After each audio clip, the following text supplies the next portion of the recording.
성경 봉독하시겠습니다. 다 같이 자리에 일어나 주시기 바랍니다. 오늘 본문 말씀은 예레미야 31장 31절에서 34절까지 말씀입니다. 예레미야 31장 31절에서 34절까지 말씀입니다.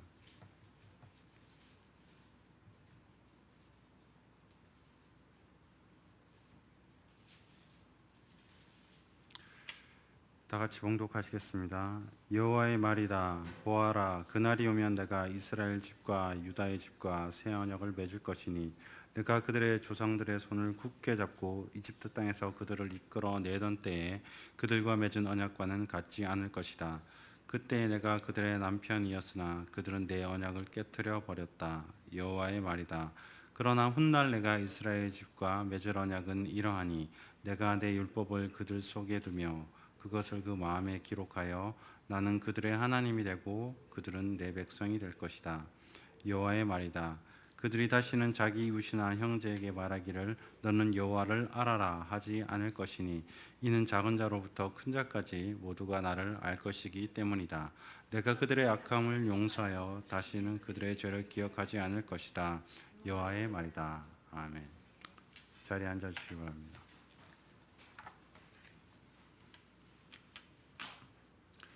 네, 저희가 지난 시간까지 해서 이 다윗의 언약까지 살펴보았습니다. 그리고 오늘은 이제 이 새 언약에 대해서 살펴보게 될 텐데요.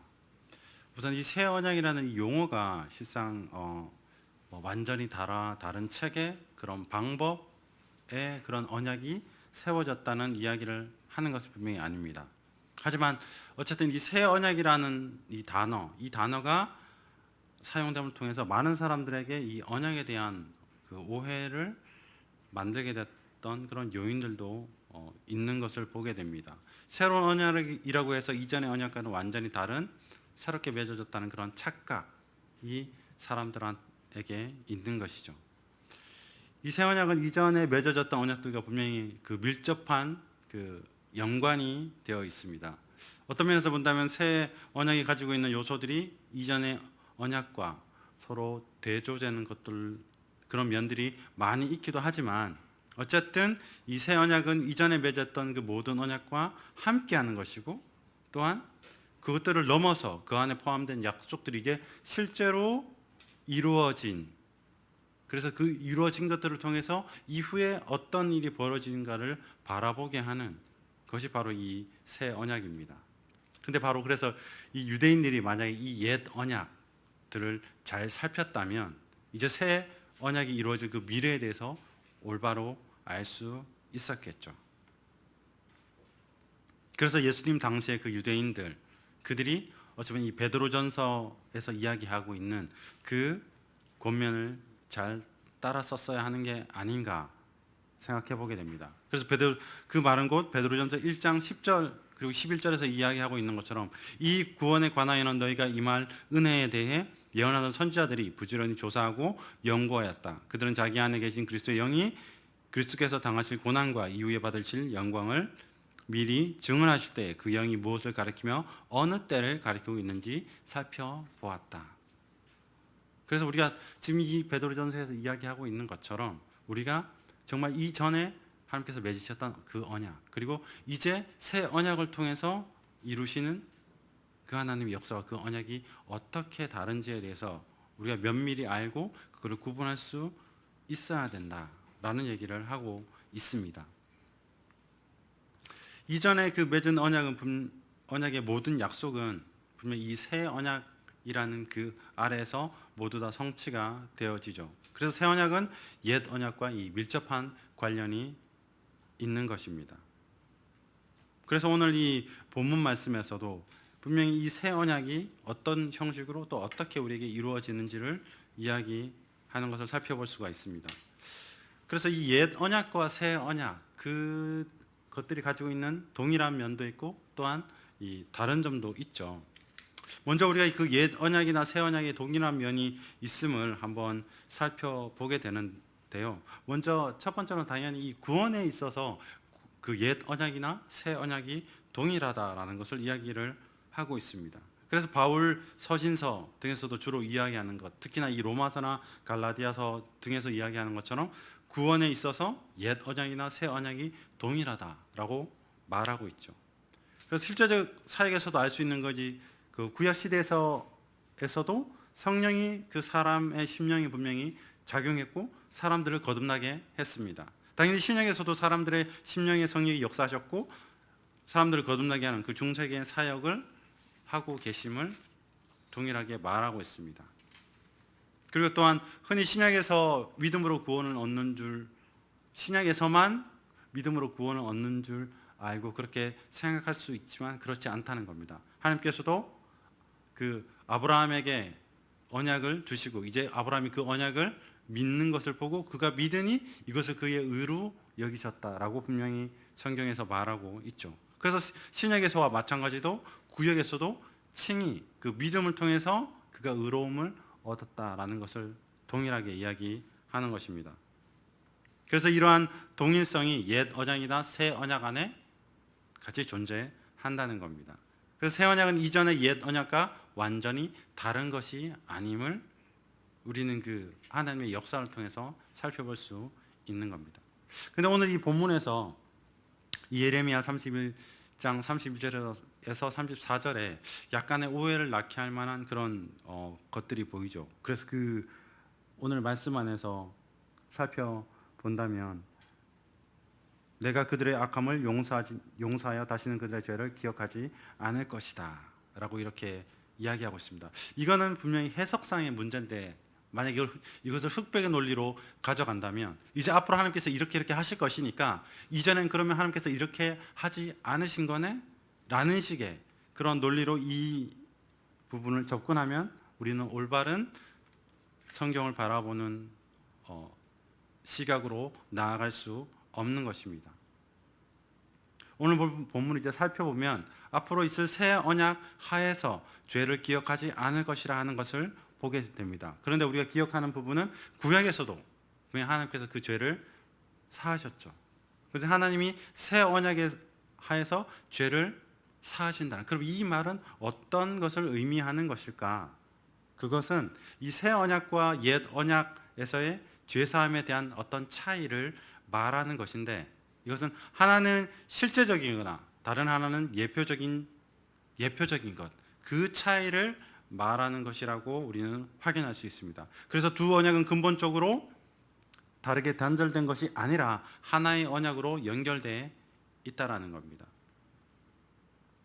이러한 실제와 그 예표적 죄사함의 내용을 살펴보면 우리가 알다시피 이 구약 사람들도 분명히 죄사함을 얻었죠. 그래서 여러 절기, 희생을 포함한 그 제사제도 또한 속죄일과 같은 그런 것을 통해서 죄사함을 그 상징하는 그런 예표적인 의식들을 행했다는 것을 보게 됩니다.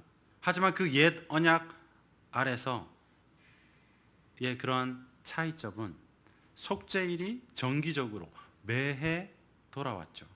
그리고 또한 희생을 포함한 그런 제사제도, 또한 예물 드리는 것들, 이런 것들이 또한 지속적으로 하나님 앞에 드려져야 했던 것이 바로 이 옛 언약의 방식이었습니다. 그러나 새 언약 하에서는 예수 그리스도께서 영원히 단 한 번의 완전한 희생 제사를 드리신 것이죠. 그래서 예수 그리스도의 사역, 그 십자가의 사역을 통해서 하나님의 백성을 위한 죄사함이 영원히 이제 완전히 완성되어졌기 때문에, 그래서 새 언약 안에서는 예수 그리스도의 사역을 통해서 더 이상 우리는 희생 제사를 지속적으로 또한 정기적으로 드릴 필요가 없다라는 겁니다. 근데 이런 것에 있어서 아직도 그 일부 기독교에 관련된 여러 종파들, 또한 로마 카톨릭에서도 이러한 형태, 그 옛 언약의 형식을 따라서 제사, 희생제도 정기적으로 드리는 절기와 같은 일들을 행하고 있다는 것을 보게 됩니다. 근데 바로 이런 것이 옛 언약과 새 언약, 그 구분을 올바로 알지 못하는 것을 말하고 있습니다. 여기서 우리가 알아야 하는 것은 구약의 모든 제사 의식의 그 형태는 그 상징성과 예표적 의미가 그리스도의 사역으로 성취되었을 때 더 이상 우리가 그런 의식이나 제사와 관련된 것을 행할 필요가 없다는 겁니다. 그래서 오늘 본문에서 예레미야가 전하는 이 그 약속, 이 예레미야 31장 31절에서 34절에서 이야기하고 있는 그 새로운 약속은 옛 언약들에 제시된 원칙들이 이제 온전히 실현될 거라는 그 내용을 말하고 있는 것이고, 또한 이러한 것은 곧 예수 그리스도 안에서 완전히 드려지는 것이라고 말하고 있습니다.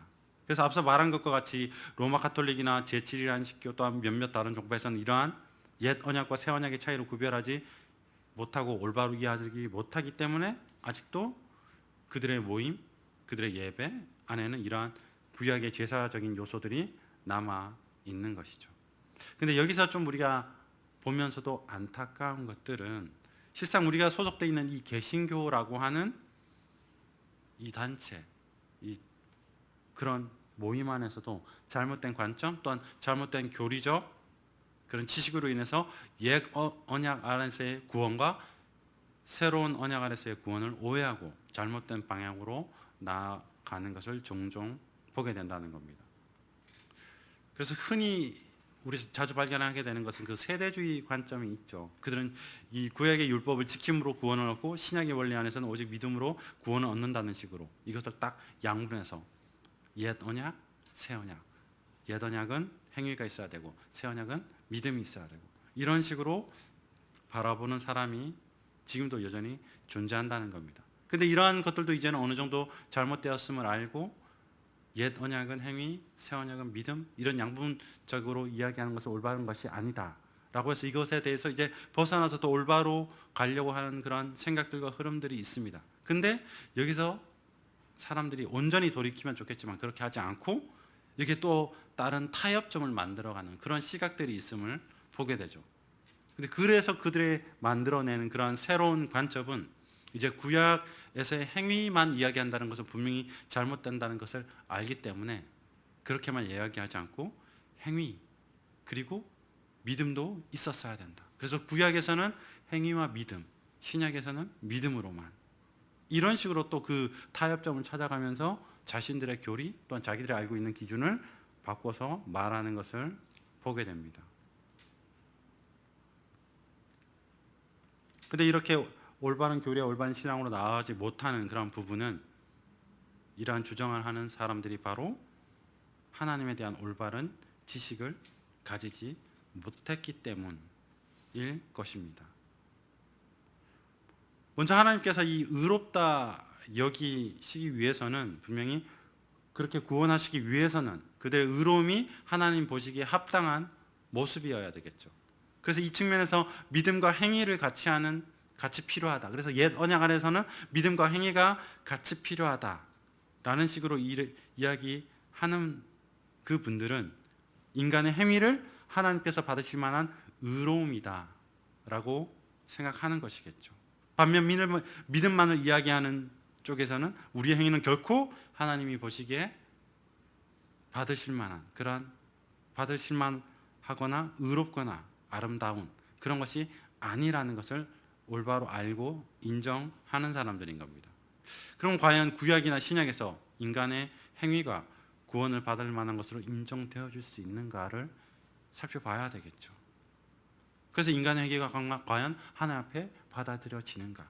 물론 이 문제에 있어서 그 예수 그리스도를 믿는 믿음으로 드려지는 그 순종이라면 하나님께서 받으시고 기뻐하시는 것이라고 할 수 있을 겁니다. 하지만 그 순종은 그게 예수 그리스도의 믿음을 통해서 드려지는 순종이라 할지라도 그 안에 중보자이신 예수 그리스도가 없다면 그 순종은 또한 하나님께서 받으실 만한 것이 아닌 것이죠. 그래서 결론적으로는 실상 우리가 가지고 있는 이 행위라고 하는 것은 예수 그리스도 없이는 전혀 아무 효력도 없고 아무런 의로움 또 하나님께서 받으실 만한 아름다움도 없다는 것이죠. 그런데 구원에 있어서 이 믿음과 행위를 이야기한다면 여기서의 이 행위는 분명히 믿음이 구원의 도구로서 작용하듯이 그러면 행위도 그 믿음과 같이 옛 언약 안에서 행위도 같이 도구로서 작용할 수 있는가 없는가를 따져야 하는 것일 겁니다. 근데 우리가 이 믿음에 있어서는 분명히 그 시작 그래서 믿음도 하나님의 선물로 주신 것이고 이것도 하나님의 은혜로 우리가 받은 것이기에 이 믿음에 있어서 어떤 인간의 공로가 전혀 없다라는 것을 이야기하고 있죠. 근데 이 행위의 면에 있어서는 분명히 이것은 인간이 행한 것이고 인간이 하나님 앞에 드린 어떤 것의 결과, 그거로 인해서 주어지는 어떤 공로를 이야기하는 것이 분명히 행위라는 겁니다. 그렇다면 이 옛 언약의 잘못된 주장하는 사람들의 그 관점을 따라서 하나님께서 옛 언약 안에서 구원을 받았던 자들이 믿음과 그의 행위를 이제 달아보시겠죠. 이것이 둘 다 하나가 되어져야 구원을 받는다는 그 옛 언약의 관점이라면 그 두 가지가 하나 되어졌는데 그 중에 하나라도 하나님께서 보시기에 합당하지 않다면 그 구원은 온전한 것이라고 할 수 없을 것입니다. 그래서 그들이 이야기하는 그 구원의 방식 가운데 옛 언약 안에서 행위와 믿음 두 가지를 다 얘기한다면 결론적으로는 이 행위가 인간의 결과이고 인간의 공로이기 때문에 또한 그 인간의 공로와 행위가 온전할 수 없기 때문에 그들이 말하는 옛 언약 안에 믿음과 행위가 있어서 그것으로 인해서 구원받았다는 말이 결코 올바른 말이 될 수 없는 것이겠죠. 그래서 정리하자면 옛 언약의 구원의 조건을 행위도 아닌 행위와 믿음이라고 한다면 구원의 조건으로서 믿음 이외의 행위라는 조건이 생기게 되는데 하나님께서 온전한 믿음이 아닌 인간의 행위를 받지도 기뻐하실 수도 없기 때문에 그의 구원이 온전한 것이 될 수 없다라는 결론으로 나아가게 됩니다. 그래서 하나님께서는 완전한 분이시기에 온전한 것이 아니면 받을 수 없다는 것이죠. 그래서 즉 예수 그리스도 안에 하나 된 그 예수 그리스도를 온전히 의지하는 그 믿음만이 구원의 조건임을 옛 언약이나 새 언약이나 동일하게 이야기하게 되는 겁니다. 근데 이러한 측면이 있고 또한 둘째로 이 옛 언약이 행위와 믿음과 함께 연관되어지는 것을 그래도 여전히 주장한다면 이 주장하는 사람의 말은 또한 예수 그리스도의 완전하신 대속 사역이 불필요하다라는 주장으로 나아가게 하는 것입니다. 분명히 우리는 예수 그리스도께서 하나님 앞에 온전히 들으신 그 행위, 그것을 믿는 믿음으로만 구원을 받는다고 이야기를 하고 있습니다. 근데 이 잘못된 관점 안에서 그러한 믿음과 또한 인간의 행위가 같이 있어야 한다면 실상 우리가 믿는 믿음의 근원은 예수 그리스도의 모든 사역과 행위죠. 근데 거기다 우리의 행위라는 것이 합쳐져서 그것으로 인해서 구원을 받는다면 예수 그리스도께서 하나님 앞에 들으신 그 사역이 온전하지 않아서 뭔가 부족해서 부가적으로 더 있어져야 된다. 근데 그게 내 행위가 그 안에 부과되어져야 된다라는 이야기를 하게 되는 겁니다. 그래서 결론적으로는 예수 그리스도의 온전한 사역을 믿는 그 믿음 이외에도 인간의 행위가 그 안에 부과되어져야 하니까 예수 그리스도께서 들으신 게 완전하고 충분하지 않다라는 식으로 얘기하는 것과 동일하다는 겁니다. 그리고 또한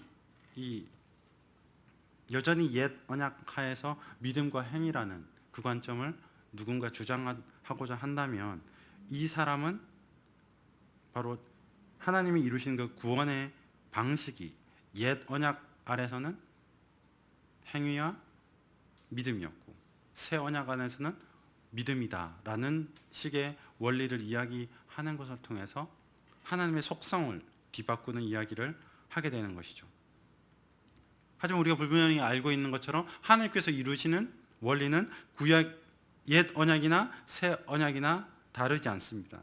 하나님은 동일하신 분이고 하나님은 어떤 인간의 반응에 의해서 그 구원의 결정을 변화시키시는 그런 분이 아니라는 것이죠. 그래서 하나님께서는 구원의 방법이 있어서 창세기 그 처음에서부터 동일하게 지금도 그 원리를 가지고 우리에게 구원을 이끄시는, 그래서 오직 믿음으로 그 구원을 이끄시는 그러한 하나님이심을 우리는 보게 되는 겁니다. 그래서 지금 우리가 이렇게 살펴보는 것처럼 이 옛 언약과 새 언약을 올바로 구별하지 못하는 것, 또한 옛 언약 안에 분명히 그 안에 있는 원리도 믿음이라는 원리로 우리가 바라봐야 되는데 이것을 다른 것과 혼합한다든지 하는 이런 것들. 왜 그럼 이런 사람들이 그러한 잘못된 교리와 원리들로 빠져드는가? 실상 그것은 바로 그들이 하나님을 올바로 알지 못하기 때문이겠죠. 그래서 그들은 옛 언약과 새 언약을 구분하지 못하고 하나님이 일하시는 원리를 올바로 알지 못하는 사람들인 것입니다. 그래서 자신의 마음대로 행하여 구원과 칭의 이후에 순종이 있어서도 하나님을 기쁘시게 하고 그분의 영광을 올려드릴 수 없는 것이 인간의 상태임에도 자신은 하나님을 알고 하나님 뜻에 순종하고 하나님 앞에 온전한 자로서 하나님께 순종을 드릴 수 있다라는 착각 아래 살아가는 사람들이 바로 그러한 사람들이겠죠. 그런데 우리가 말하는 그 하나님을 아는 올바른 지식은 정말 지식적으로, 그래서 이성적으로 뭔가를 많이 하는 것을 이야기하는 것이 아니라 실질적인 가운데 이 작은 믿음이라 할지라도 하나님을 알고 그 하나님과의 인격적인 관계를 통해서 하나님을 경험하는 가운데 아는 것을 이야기하게 됩니다. 그래서 정말 그 하나님을 아는 사람은 자신의 연약함을 늘 알겠죠. 그래서 나와 함께하는 사람들의 연약함도 동일하게 알고 있습니다. 그래서 어쩌면 그들의 연약함과 나의 연약함을 알기 때문에 우리가 얼마나 죄에 쉽게 빠지는지도 알고 또한 그들이 어떤 행위를 하는 것을 통해서 그들의 어떤 잘못된 모습을 통해서 그것으로 실망하고 괴로워하고 고통하며 아파하는 사람들이 아닙니다. 오히려 그 가운데서도 하나님께서 어떠한 영광을 받으실 것을 또한 이러한 일들을 일으키시는 하나님의 그 섭리를 알기에 그 상황과 환경에 빠지는 것이 아니라 오히려 더 이후에 이루실 하나님의 뜻을 생각하고 또한 그 가운데 하나님께서 어떠한 영광을 받으실까에 대한 것을 바라보는 사람들일 것입니다.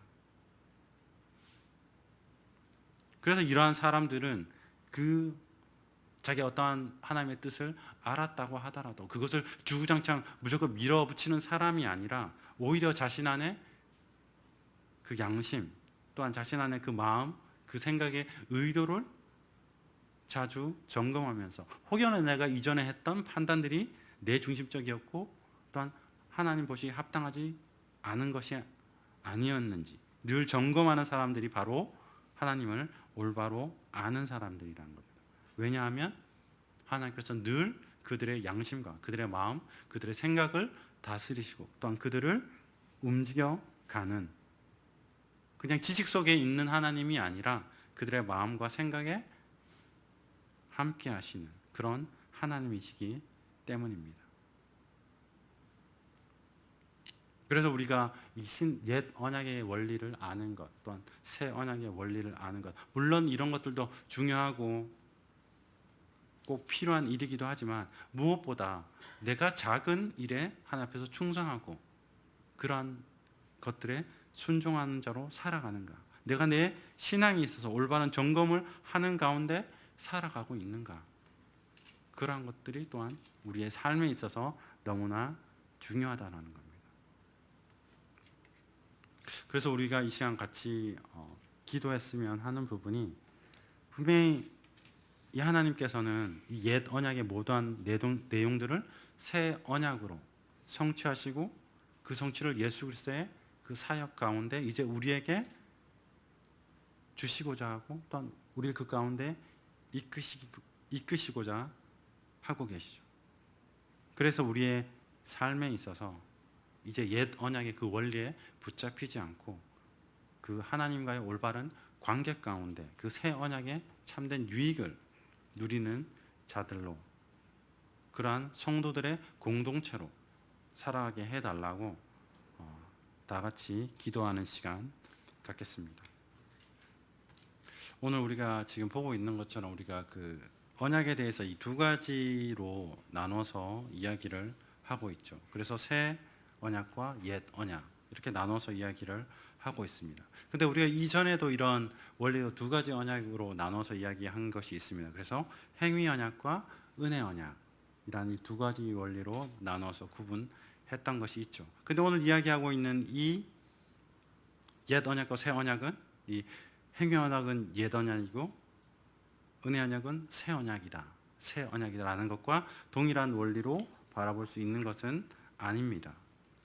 먼저 이 행위 언약은 이 아담과 하나님께서 맺은 그 명령에 대한 온전한 순종을 전제로 하는 언약이 바로 이 행위 언약이죠. 은혜 언약은 예수 그리스도께서 하나님과 맺은 그 언약으로 우리에게 행위를 강제하지 않고 하나님의 은혜로 베푸시고 인도하시겠다는 그 언약인 것입니다. 또한 이 행위 언약은 아담의 죄로 실패한 것이며 이후로 바로 하나님께서 은혜 언약을 통해서 아담의 때부터 은혜 언약으로 하나님의 백성을 부르시고 인도하셨다는 것을 우리는 알 수 있습니다. 그래서 이 은혜 언약이 이제 시간의 흐름 가운데 예수 그리스도의 실제적인 속죄 사역 그 사건 그 이전의 약속들로서 예표적이고 의식적인 것이 포함되는 옛 언약으로 먼저 하나를 구분할 수 있는 것이고, 또한 예표적이고 상징적인 것이 포함되지 않는 실제적 속죄 사역을 통해서 성취하신 이후의 새 언약, 이렇게 두 가지로 구분되어질 수 있는 겁니다. 그래서 옛 언약은 무조건 행위 언약이고 새 언약은 무조건 은혜 언약이라는 식의 그러한 이분법적인 분리는 올바른 모습이 아닙니다. 그래서 은혜 언약 가운데서도 의식적이고 예표적인 원리가 역사하던 때가 있었고, 실제적으로 그리스도의 사역으로 완성된 언약의 원리가 역사하는 그러한 시대가 구분되어지는 것입니다.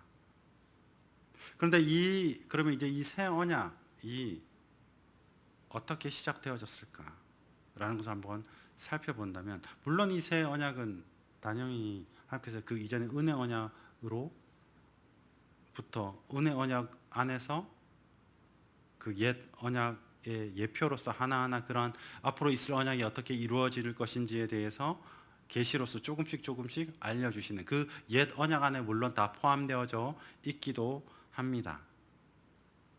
근데 이 성경에서 이제 새 언약이 어떻게 시작되어질 것인지 그것을 분명히 기록하고 있습니다. 그래서 이사야 40장 3절에 이렇게 이야기를 하고 있죠. 한 소리가 외친다. 광야에서 여호와의 길을 예비하여라. 사막에서 우리의 하나님을 위한 대로를 곧게 하여라. 모든 계곡이 높아지고 모든 산과 언덕들이 낮아지며 고르지 않은 땅이 평평하게 되고 험한 땅이 평지가 될 것이니 여호와의 영광이 나타나고 모든 육체가 그것을 함께 볼 것이다. 여호와의 입이 말씀하셨다.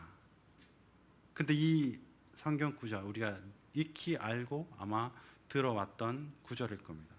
바로 이것이 새 언약의 시작을 알리는 그 세례 요한이 어떻게 역사할 것인지에 대해서 이사야에서 말씀하고 있는 것이죠. 그래서 우리는 이 새 언약의 시작이 바로 세례 요한의 때부터 시행되어졌다라는 것을 확인할 수가 있습니다. 그래서 이 새로운 언약의 시작, 그것은 너무나 중요한 일이기에 사복음서에서 모두 이 이야기를 하고 있습니다. 그래서 성경을 읽는 누구나, 그래서 이 사건에 대해서는 유대인이나 이방이나 또한 어느 때에 속한 사람이라 할지라도 이제 새로운 언약이 시작되고 이 새로운 언약을 세우시는 이가 곧 예수 그리스도이시다라는 것을 알게 하고 있다라는 겁니다. 그래서 우리가 앞서 얘기했던 그 이사야의 그 말씀이 마태복음 3장 3절에, 마가복음 1장 3절에, 누가복음 3장 4절에, 요한복음 1장 23절에 다 같이 이야기를 하고 있다는 겁니다. 그만큼 성경에서는 분명히 이 새 언약이 이제 시작된다는 것을 분명히 밝히고 있는 것이죠. 근데 세례 요한은 이 새 언약의 시작됨은 이제 세례라는 것을 통해서 이야기하고 있습니다. 근데 우리가 구약에 있는 내용, 그래서 옛 언약 안에 있었던 그런 내용들 가운데 이 세례라는 내용을 찾아볼 수 없죠. 근데 이 세례라고 하는 것이 바로 이 신약과 구약, 그래서 계시가 전혀 없었던 그 400년의 그 중간기라고 하는 그 시대에 이제 이방인들이 유대인이 되기 위해서 거쳐야 하는 과정 가운데 이 세례가 주어지기 시작했던 것입니다. 그래서 유대인이 아닌 그 이방인들이 유대인이 되기 위해서 먼저 이제 자기가 그동안 알고 섬기고 함께 해왔던 그 이방신이 아닌 유대인의 그 신, 그 하나님이 이제 곧 자신의 하나님이고 그분이 곧 창조주이시고 완전한 그 주의 주인이심을 고백하는 그 고백이 그들에게 있어야 했고, 또한 당연히 유대인으로서 할례를 받아야 하는 것이죠.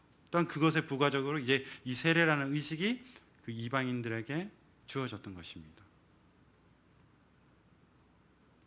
그래서 이렇게 세례가 그들에게 필요했던 이유도, 물론 할례를 통해서도 그들이 구별되어지고 있었지만 이 세례를 통해서 그 부정함이 씻겨져야 한다는 그런 의미로 이 세례가 주어졌던 것입니다. 그런데 이 세례에 대해서 오늘 이 이야기하고 있는 이 세례 요한은 당연히 이것은 이 신구약 중간기 가운데 이방인들에게 주어졌던 것이죠. 그래서 이방인들에게 요구되고 이방인들에게 이렇게 하라고 이야기되었던 것이지, 이것이 유대인들과는 아무 관련이 없었습니다. 하지만 세례 요한은 이제 이 말씀을 이방인들이 아닌 유대인들에게 선포하고 있는 것입니다.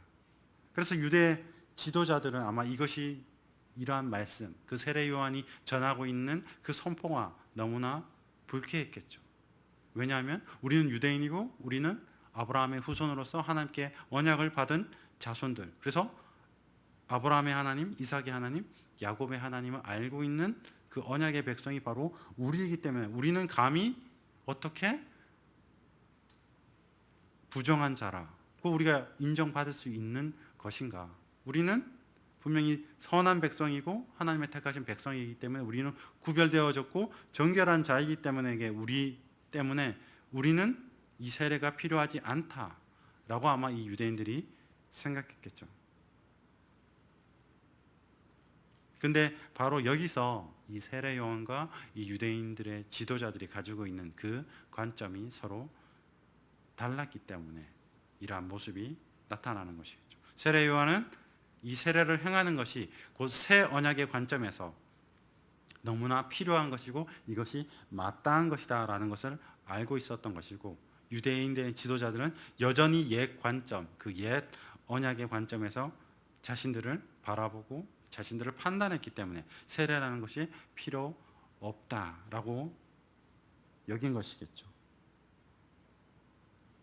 그래서 이 세례 요한의 이러한 선포, 그래서 세례 요한이 알고 있었던 그 관점을 유대 교회 그 지도자들이 그 가르침을 올바로 받아들이고 알았다면, 그래서 우리가 앞서 얘기했던 것처럼 베드로전서에서 이야기하고 있는 것처럼 정말 앞으로 이 옛 언약이 어떻게 이루어질 건지를 선지자들의 그런 내용을 통해서 그들이 연구하고 그것을 알고자 열심히 노력했다면 이제 그 이루어질 때와 장소가 언젠지를 알아서 이 세례 요한의 말을 올바로 알아차릴 수 있었겠죠.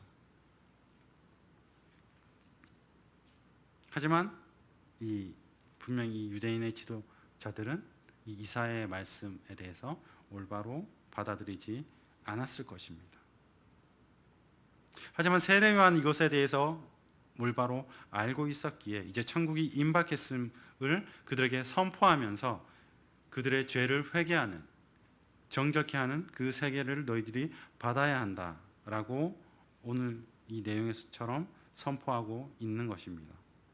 그래서 세례 요한은 이 새 언약이 이제 이루어질 때가 이제 곧 왔다는 것을 알고, 그래서 회개하라, 천국이 가까이 왔느니라라고 선포할 수 있었던 것이죠. 그래서 이 언약의 새 언약의 그 시작이 이러한 방식을 통해서 우리 안에 이제 시작되어짐을 이야기하게 되는 것입니다. 근데 이렇게 시작되어진 이 새 언약이 실질적으로 그 언약이 체결되어지는 시간이 있습니다. 근데 이 새 언약이 체결되는 시간은 우리가 언제로 확인할 수 있는 것일까요? 그래서 우리가 그 사회적으로도 어떤 계약을 맺기 전에 여러 과정을 거치잖아요. 그래서 두 사람이 언약을 맺기 전에 어떤 계약서를 쓰기 전에 서로 만나서 그런 내용들에 대해서 먼저 협의를 하고, 또한 그것이 어떤 계약서라는 형태로 작성이 되어지고, 그래서 그 계약서를 그냥 썼다고 해서 다 완료되는 것이 아니죠. 또한 거기에 서로 내가 이 내용들에 대해서 인정하고 받아들이겠습니다라고 해서 도장을 찍고, 또한 그 서로의 그 계약서를 같이 겹쳐서 이것은 이제 인준하는 식의 그런 내용들이 있습니다. 근데 오늘 이야기하는 부분 안에서 이제 그러한 계약이 체결되는 그러한 내용들을 우리는 예수님께서 잡히시기 전날 밤, 이 바로 그 새 언약이 실질적으로 체결되는 그러한 시간임을 확인할 수 있습니다. 그래서 누가복음 22장 14절에서 22절에 그러한 내용이 나오고 있죠. 그래서 예수께서 그들에게 말씀하셨다. 내가 고난을 당하기 전에 이 유월절 음식을 너희와 함께 먹기를 원하고 또 원하였다. 내가 너희에게 말하니 유월절이 하나님의 나라에서 성취될 때까지 내가 이것을 결단코 먹지 않을 것이다. 그리고 잔을 받아서 감사 기도를 드리고 말씀하셨다. 이것을 받아서 함께 나누어라. 내가 너희에게 말하니 하나님의 나라가 올 때까지 나는 포도나무 열매에서 난 것을 이제부터 결코 마시지 않을 것이다. 또 빵을 들어서 감사 기도를 드리신 후에 떼어서 그들에게 주며 말씀하시기를 이것은 너희를 위하여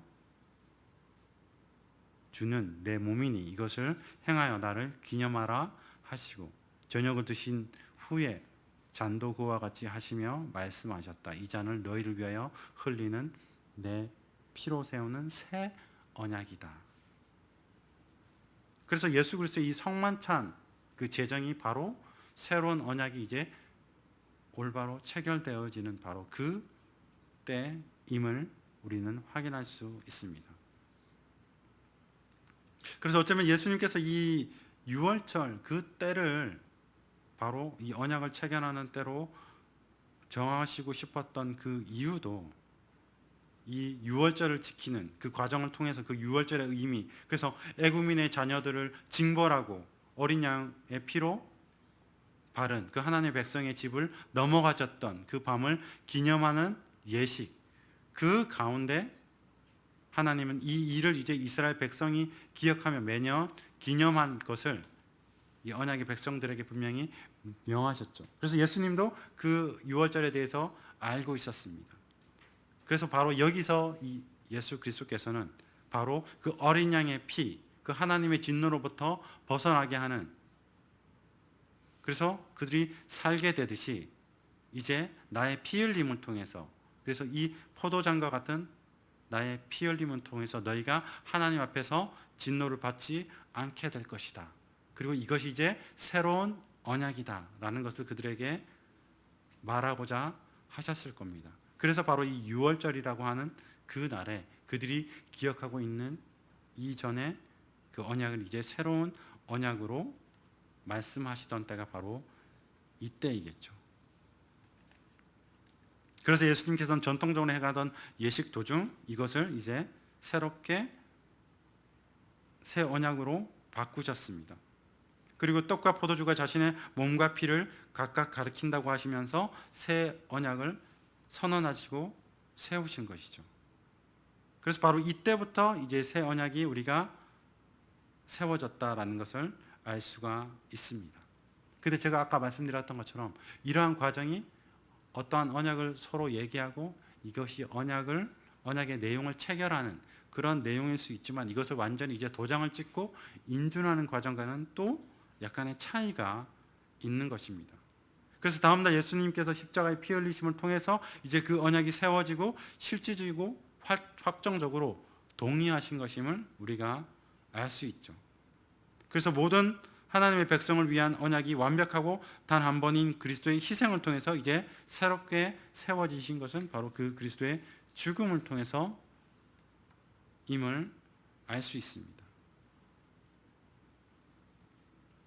근데 우리가 이것도 이 옛 언약 안에서 이루어지는 원리죠. 그래서 언약의 확정, 동의, 비준이 그 옛 언약 안에서는 이제 내가 너희들의 죄를 사하고 그래서 이 지성소 안에 들어갔던 그 피를 이제 그들에게 뿌림을 통해서 이 너희에게 선포하는 그 언약이 실제로 이루어졌다라고 하는 것이 구약의 원리라고 한다면 예수 그리스도의 죽으심으로 이제 모든 것이 완료되고 이 새 언약이 세워졌다. 이제 이것으로 언약이 인준되어졌다라고 말하게 되겠지만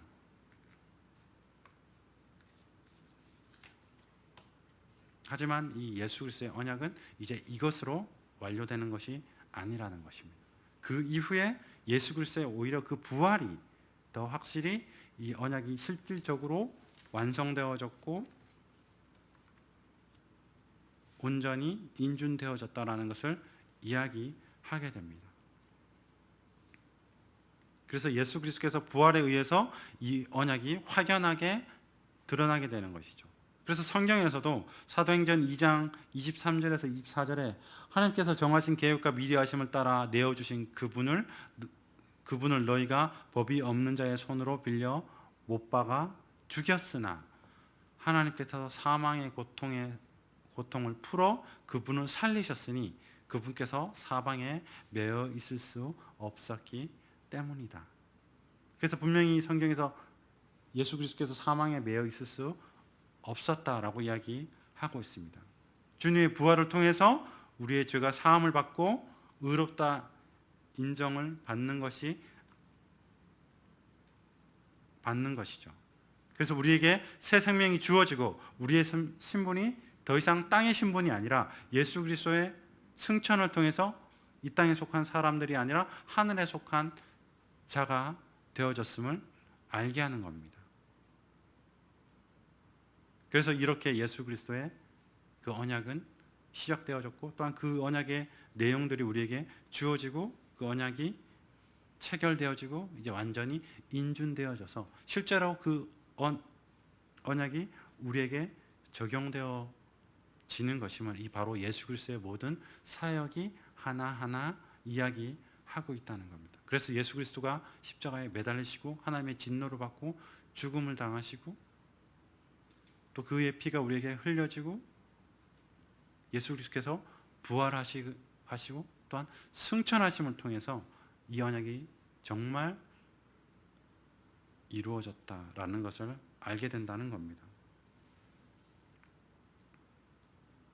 그래서 우리가 이 새 언약을 통해서 새 언약이 주어짐을 통해서 우리는 옛 언약 아래 있었던 자보다 더 큰 은혜와 그러한 유익 가운데 살아가게 되는 겁니다.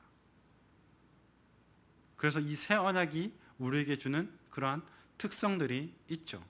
만약 옛 언약 안에 있었던 것이라면 내가 너에게 가나안 땅을 주겠고 여러 가지 내용들이거나 축복을 너에게 주겠다라는 그런 축복에서 그쳤겠지만 이 새 언약은 이제 그런 축복을 주는 것만이 아니라 용서와 평안과 은혜와 또한 선한 생각과 부드러운 마음을 우리에게 주겠다라는 것으로 더 큰 은혜를 이야기하고 있습니다.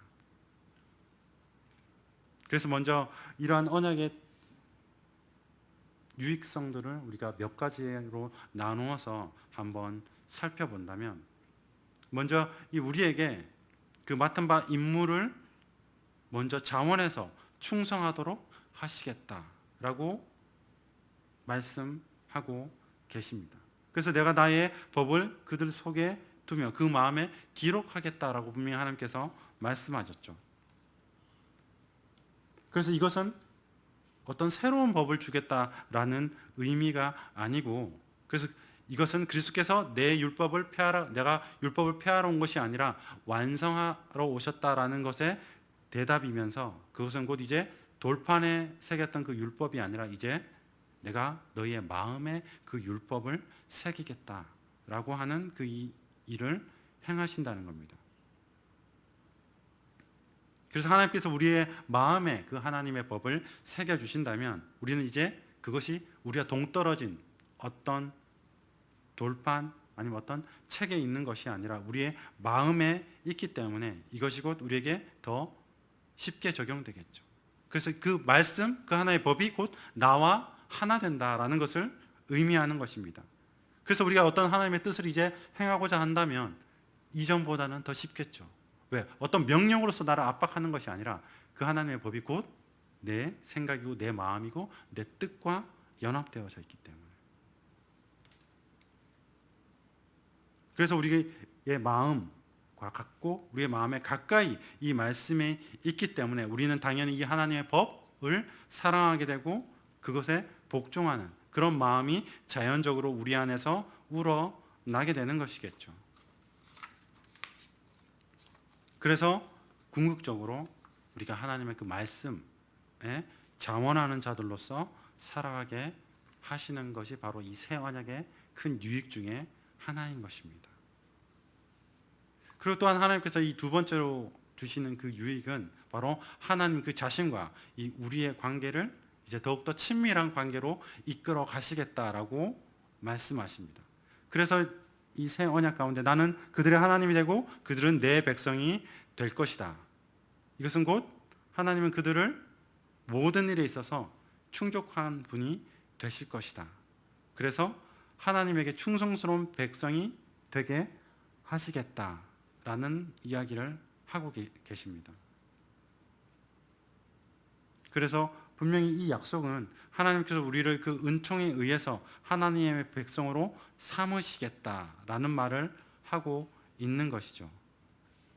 그래서 우리가 더 이상 어떻게 보면 마지 못해서, 지금 우리나라 사람들이 그렇잖아요. 우리는 대한민국 백성이긴 하지만 우리가 원한다면, 또 우리가 정말 싫다면 다른 나라로 이민을 가기도 하겠죠. 또 이 나라의 국민이 되는 것을 거부하는 그런 일을 벌일 수도 있을 것입니다. 하지만 이 하나님께서 이루신 이 새 언약이라고 하는 것은 아까도 이야기했던 것처럼 우리 안에 새로운 법을 주시고 우리가 그 하나님의 뜻과 하나님의 마음에 하나 되게 하셔서 이제는 자원에서 그분의 백성이 되게 하는, 그래서 그것을 통해서 하나님과의 아주 친밀한 관계를 맺게 하시겠다라는 것을 이야기하는 것입니다. 그래서 마지못해서 하나님의 백성이 되는 것이 아니라 내가 너무나 원해서 하나님이 백성이 되는, 그래서 하나님과 더욱더 친밀한 관계로 나아가게 하고자 하는 그러한 일들을 우리 안에 일으키시겠다라는 말을 하고 있는 것입니다. 그리고 이 세 번째로는 이제 그 하나님을 아는 지식이 충만하게 주어지게 하겠다라는 말씀을 하고 계십니다. 그래서 하나님의 이름을 올바르게 아는 사람들은 당연히 하나님을 바라며 그를 섬길 것이고 그를 신뢰하게 될 것이다 라는 것을 이 오늘 본문 말씀에서 이야기를 하고 있죠. 그래서 본문에서 나를 다 알미라 라는 식으로 이야기하고 있습니다. 그래서 모든 사람들이 이제 하나님을 아는 것을 통해서 기뻐하게 되고 또한 하나님을 아는 그 방법을 깨닫게 돼서 이제 하나님을 그 아는 길로 온 나라의 백성들이 나올 수 있게 하시겠다라고 말씀하시는 것입니다. 근데 우리가 이 옛 언약 안에서 어떻게 보면 그 옛 언약 안에 또한 들어오는 그 과정이 있어야, 또한 유대인이 되어져야 하나님을 알 수 있었죠. 그래서 그 이전에는 그 하나님의 말씀을 이 이방인들이 함부로 들을 수도 없었습니다. 그런데 하나님께서는 이제 이 새 언약을 이루심을 통해서 이제 유대인들만이 아닌 더 많은 사람들이, 또 모든 민족들이 이 하나님의 말씀을 알게 되겠다. 또 또한 그렇게 하시겠다라고 이야기를 하고 있습니다. 근데 우리가 구약 안에서도 하나님을 아는 것, 하나님과 친분 관계를 맺는 것, 그것이 결코 단순한 일이 아니었죠. 그래서 시내산에서도 하나님께서 내려오셨을 때 그들이 두려움을 통해서 이 모세라고 하는 그 중보자를 통해서만 하나님을 알게 하셨지만, 이제는 이 새 언약을 통해서 더 이상 그런 방법이 아닌 누구나 하나님을 알고 그 길로 나올 수 있게 하는 그런 방법을 행하시겠다라고 이야기하고 계십니다. 근데 실질적으로 이것도 바로 우리의 삶 가운데 지금도 이루어졌다는 것을 아마 우리도 아실 겁니다. 왜냐하면 우리가 지금 이렇게 성경으로 쉽게 볼 수 있잖아요. 근데 이전에도 물론 성경이 어떤 그 옛날에는 어떤 물론 그 교회나 그 하나님의 말씀이 전해진 어떤 수도원이나 이런 데서만 들을 수 있는 것이었지만, 또한 그런 곳에 가는 것을 통해서 이전보다 더 쉽게 하나님의 말씀을 들을 수 있었죠. 근데 지금 그거보다 더 쉽게 하나님을 아는 방법들이 우리에게 주어지고 있다는 것을 아실 겁니다. 왜냐하면 이러한 성경으로나 지금은 우리가 늘 들고 다니는 핸드폰으로도 하나님의 말씀을 듣고 깨달을 수 있기 때문이죠. 그래서 분명히 하나님은 이렇게 하나님의 언약 가운데 그러한 일들을 계획하시고 또한 실질적으로 이루셨다라는 겁니다.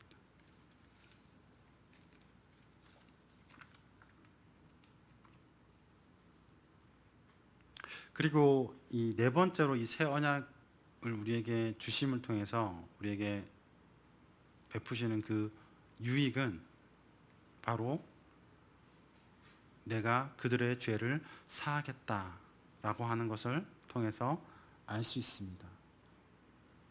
그래서 바로 이 말씀은 내가 그 죄를 용서하시겠다라는 그 내용인 것이죠.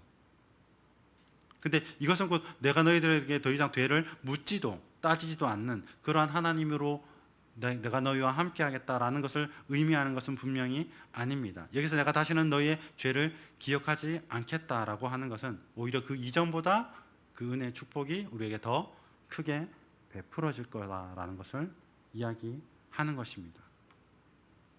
그래서 분명히 우리가 이 구약 시대에 구약 시대는 어떤 그런 죄를 통해서 바로 직결 심판이 되어지죠. 만약에 자식이 그 부모의 말을 올바로 듣지 않는다면 더 이상 그 이후에는 기회가 없죠. 그래서 그 아이가 돌로 맞든지 아니면 또한 어떠한 죄 가운데 어떠한 여인이 바람을 폈다든지 하면 바로 그것을 통해서 직결 심판을 통해서 더 이상 기회가 없는, 그래서 완전히 심판되어지는 원리로 그들이 옛 언약 가운데 살았다면 이제는 그것이 아니라 물론 그들에게도 하나님께서 그들을 정죄하시고 그들의 죄를 물으시겠지만 더 큰 은혜 가운데 그 죄를 회개하는 자리로 나올 수 있는 기회를 더 많이 베푸시고 이제 하나님의 은혜로 정말 회개된 자리로 나올 수 있는 그러한 상황들이 더 이전보다 많이 우리에게 베풀어 진다는 것입니다.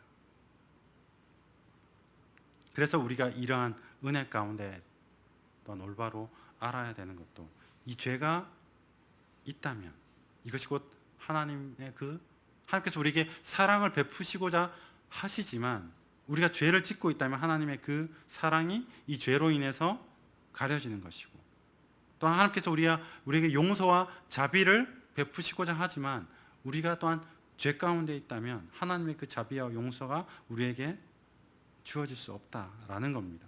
그래서 죄라는 것은 항상 하나님과 우리의 관계 가운데 장애물로서 존재하기 때문에 우리는 늘 이것에 있어서 정말 하나님의 은혜를 받고자 하고 하나님의 사랑과 그 자비를 경험하고자 한다면 이 죄와의 문제에 있어서 항상 이것이 우리 앞을 방해하지 않게, 하나님과의 관계를 거부하지 않게 우리는 언제든 이것을 해결하는 그 회개로 나아가고자 힘써야 한다라는 것을 알게 될 것입니다.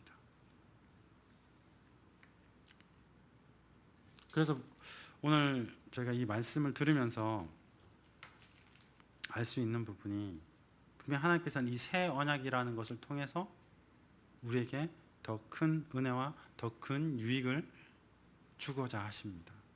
근데 우리가 이 새 언약이 주는 그러한 유익들이 무엇인지를 모르고 또한 그것을 알지 못하는 것에 있어서 그것을 간구하지 않는다면 하나님께서 우리에게 그것을 주시지 않겠죠. 하나님께서 오히려 너희가 알고 있는 그 유익을 무엇인지 얼마나 귀한 것인지를 깨닫고 더욱더 기도 가운데 그것을 구하며 나에게 나아오라 라고 하실 겁니다.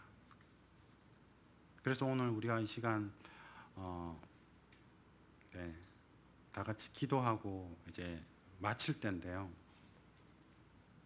또 마치고 기도하고 이제 청소하시고 돌아갈 텐데 그 가운데 우리가 함께 기도했으면 하는 부분이 분명 하나님께서 이 새 언약을 통해서 우리에게 주셨던 그러한 유익들이 있습니다.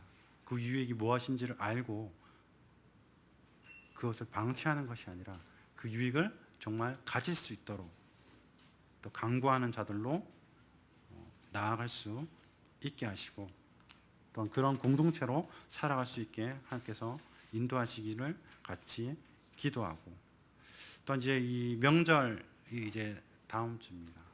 물론 각자의 자리에 계실 수도 있고 또 이제 어떠한 모임에 나가실 수도 있을 텐데 그 가운데서도 내가 정말 새 언약을 받은 자로서 그 언약의 귀함을 과연 내가 그 사람들에게 올바로 전하고 그들을 이 새로운 언약 가운데로 인도하는지를 점검하면서 그들에게 하나님의 그 새로운 언약을 그들이 유대인이건 그들이 이방인이건 어느 때에 있건 간에 그 언약을 전하는 자들로서 살아가게 해달라고 다 같이 기도하는 시간 갖겠습니다.